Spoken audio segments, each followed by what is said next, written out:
Hey guys, Bump here, bringing you this Remnant of Ner'zhul Unholy DK point of view, guide and commentary video.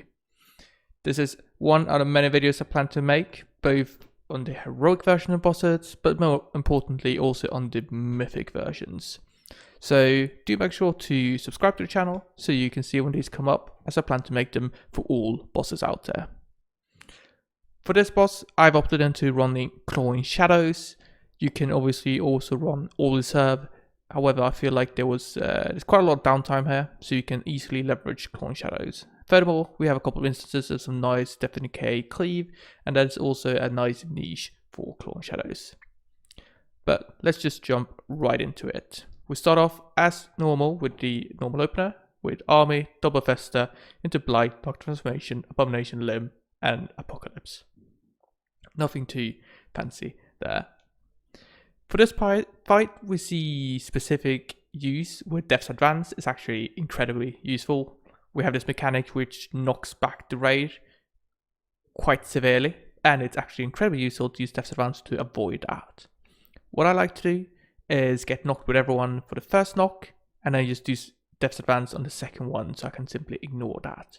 Run up to the boss and get some extra damage out there. We also have a couple of opportunities with Death and Decay cleave. So whenever the tank debuffs one of these orbs, we want to kill it. What we want to do is pop down Death and Decay and then just use our Clawing Shadows to cleave. One minor point here, which is actually quite interesting, is that we ideally want to cleave off the orb onto the boss. And this has to do with how hitboxes work.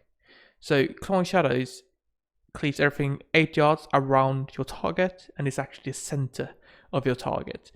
And it's from the center of the target to the perimeter of the other target's hitbox.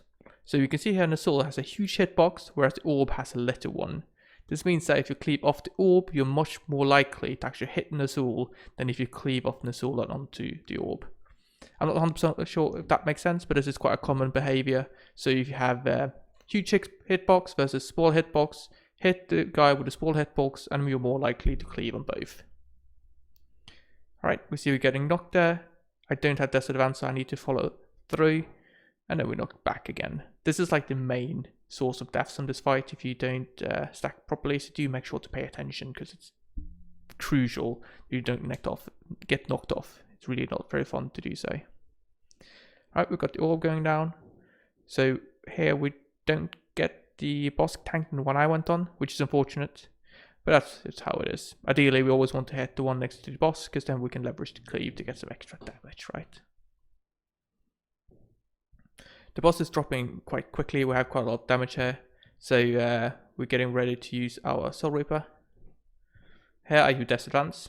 You can just go hit the boss, and you can see the entire raid just getting knocked to the other side. And I'm like, no problem for me. I'm just hitting the boss.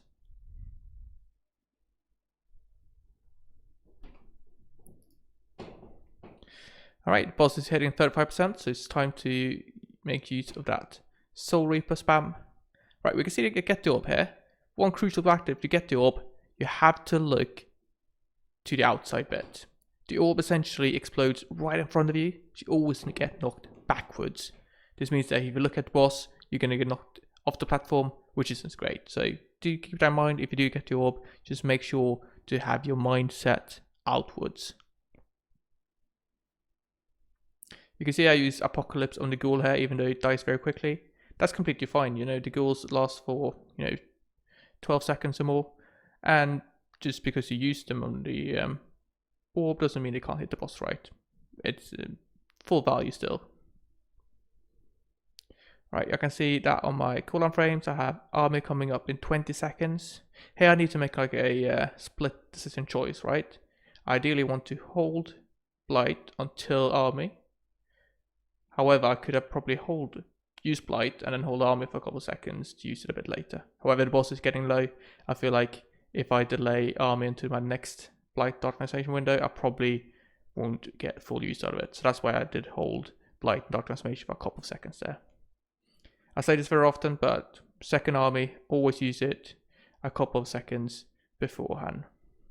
Unfortunately, do you get silenced there? I'm actually not 100% sure about why, so do leave a comment down below and tell me exactly what I got silence of, but just some mechanic I'm not 100% sure of.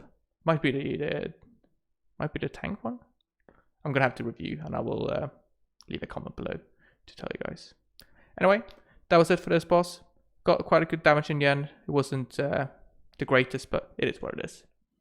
As I said, do leave a comment below. Upvote, downvote, find me in the Across Discord. You can always PM me. Do consider subscribing, and I'll see you guys in the next video.